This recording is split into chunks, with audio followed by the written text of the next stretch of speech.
نحمدہ ونصلی ونسلم علی رسولہ الکریم اما بعد فاعوذ باللہ من الشیطان الرجیم بسم اللہ الرحمن الرحیم انما یرید اللہ لیذہب عنکم الرجس اہل البیت ویطہرکم تطہیرا صدق اللہ العظیم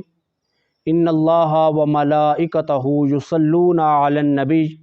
یا ایہا الذین آمنوا صلوا علیہ وسلموا تسلیما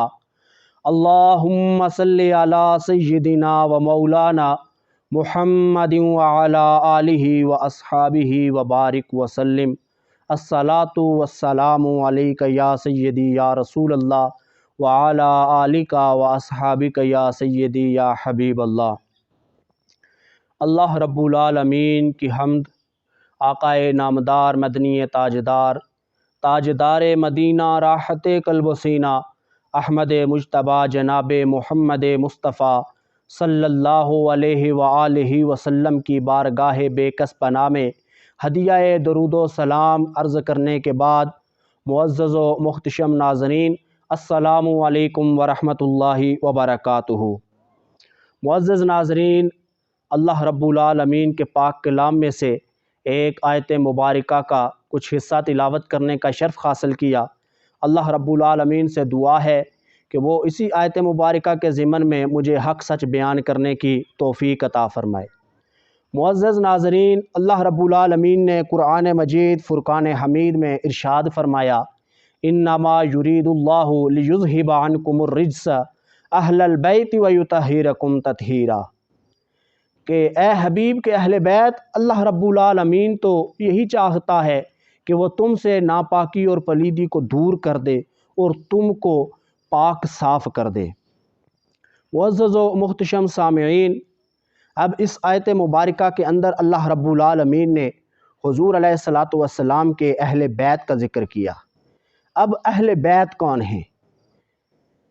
اہل بیت کے حوالہ سے سب سے پہلا موقف جو ہمیں ملتا ہے کہ کچھ احباب کے نزدیک حضور علیہ الصلاۃ والسلام کی جو ازواج مطہرات ہیں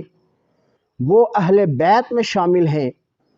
اور جو حضور علیہ الصلاۃ والسلام کی بیٹی سیدہ فاطمہ الزہرا رضی اللہ تعالی عنہا اور حضور علیہ الصلاۃ والسلام کے داماد اور حسنین کریمین، یہ نفوس قدسیہ جو ہیں یہ اہل بیت میں شامل نہیں ہیں۔ اب معزز و محتشم سامعین، اس حوالے سے ہمیں جو دوسرا موقف ملتا ہے، ان احباب کے نزدیک یہ جو نفوس قدسیہ ہیں جن کے نام میں نے ابھی لیے ہیں، معزز و محتشم سامعین، یہی احباب حضور کے اہل بیت میں شامل ہیں۔ جو حضور علیہ الصلاۃ والسلام کی ازواج مطہرات ہیں وہ حضور کے اہل بیت میں شامل نہیں ہیں، یہ ان احباب کا ماننا ہے۔ تو اب معزز ناظرین، چلتے ہیں کہ اس حوالے سے ہمارا کیا موقف ہے۔ تو ہمارے بزرگوں نے ہمیں یہی تربیت اور ہمیں یہی درس دیا ہے کہ ہمارے لیے سب سے پہلے اللہ رب العالمین کا پاک کلام ہے اور پھر حضور علیہ الصلاۃ والسلام کا فرمان ہے۔ اب معزز ناظرین، ہمارے بزرگوں نے ہمیں جو تربیت دی، انہوں نے بتایا کہ ہم اللہ رب العالمین کے پاک کلام کو بھی ماننے والے ہیں اور حضور علیہ الصلاۃ والسلام کے فرمان کو بھی ماننے والے ہیں۔ اب اگر ہم اللہ رب العالمین کے پاک کلام کی طرف جاتے ہیں تو اللہ رب العالمین نے قرآن میں ارشاد فرمایا کہ انما یرید اللہ لیذہب عنکم الرجس اہل البیت ویطہرکم تطہیرا۔ اب اس آیت مبارکہ کا ترجمہ جب ہم دیکھتے ہیں، اس آیت مبارکہ سے قبل جو آیات بیان ہوئی جب ہم ان کو دیکھتے ہیں، اس کے بعد جو آیات بیان ہوئی جب ان کو دیکھتے ہیں، تو ہم یہ فیصلہ لیتے ہیں کہ ان آیات مبارکہ سے حضور علیہ الصلاۃ والسلام کی ازواج مطہرات مراد ہیں اور وہی حضور علیہ الصلاۃ والسلام کے اہل بیت میں شامل ہیں۔ پھر جب ہم اللہ رب العالمین کے پیارے حبیب کے فرمان کی طرف جاتے ہیں، جب اللہ رب العالمین کے پیارے حبیب کے فرمان کو دیکھتے ہیں تو ہمیں وہاں سے یہ معلوم ہوتا ہے کہ جو حضور علیہ الصلاۃ والسلام کی شہزادی سیدہ فاطمہ الزہرا ہیں، اور آپ کے داماد حضرت علی المرتضیٰ اور حسنین کریمین جو آپ کے نواسے ہیں، یہ بھی حضور کے اہل بیت میں شامل ہیں۔ معزز ناظرین، ہم جب اللہ رب العالمین کے پاک کلام کی تلاوت کرتے ہیں تو ہمیں وہاں سے یہ سبق ملتا ہے کہ حضور کی ازواج جو ہیں وہ حضور کے اہل بیت میں شامل ہیں۔ جب حضور کے فرمان کی طرف جاتے ہیں تو ہمیں یہ سبق ملتا ہے کہ حضور کی یہ جو نفوس قدسیہ ہیں یہ بھی اہل بیت میں شامل ہیں۔ اب معزز ناظرین، یہاں سے یہ بھی معلوم ہو جاتا ہے کہ ہمارے اسلاف نے ہمیں یہی سکھایا کہ ہم اللہ رب العالمین کے پاک کلام کو بھی ماننے والے ہیں اور حضور کے فرمان کو بھی ماننے والے ہیں۔ مسلم شریف کی حدیث مبارکہ ہے کہ حضور علیہ السلام نے حضرت علی المرتضیٰ رضی اللہ تعالی عنہ اور سیدہ فاطمہ الزہرا سلام اللہ علیہا کو بلایا، پھر حسنین کریمین رضی اللہ تعالی عنہم ان کو بلایا۔ ان احباب کو بلانے کے بعد آپ نے حسنین کریمین کو اپنے زانوئے پاک کے اوپر بٹھایا اور سیدہ فاطمہ الزہرا اور اپنے داماد حضرت علی کو اپنی گود کے قریب بٹھایا اور بٹھانے کے بعد اوپر چادر اوڑھ لی۔ چادر اوڑھ لینے کے بعد اللہ کی بارگاہ میں دعا کرنے لگے۔ دعا کیا فرمائی؟ عرض کی اللہم ہؤلاء اہل البیت، کہ اے اللہ یہ میرے اہل بیت ہیں، ان کو تو اس طرح سے پاک فرما جس طرح سے پاک فرمانے کا حق ہے۔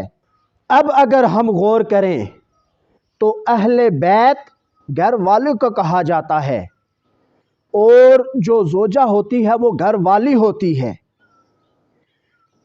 جب ہم غور کرتے ہیں تو ہمیں یہ معلوم ہوتا ہے کہ حضور کی جو ازواج ہیں، جو حضور کی بیویاں ہیں، جو ہماری امہات ہیں، اگر غور کریں تو پتہ یہ چلتا ہے کہ وہ پہلے سے ہی حضور کی گھر والیاں ہیں۔ جب حضور نے ان کے ساتھ نکاح فرما لیا تو وہ حضور کی گھر والیاں ہو گئیں، اہل بیت میں شامل ہو گئیں۔ لیکن جو بیٹی ہوتی ہے تو وہ جب شادی کر کے گھر سے جا چکی ہوتی ہے تو وہ گھر والی نہیں ہوتی۔ تو حضور علیہ السلام نے اپنی بیٹی کو اور اپنے داماد کو، اپنے نواسوں کو اپنے اہل بیت میں شامل فرمانے کے لیے ان کو پاس بلایا اور ان کو اپنے اہل بیت میں شامل فرمایا اور باقاعدہ اعلان فرمایا۔ اور میرے وجدان یہ کہتا ہے کہ حضور علیہ السلام اس بات سے آگاہ تھے کہ کچھ لوگ ہوں گے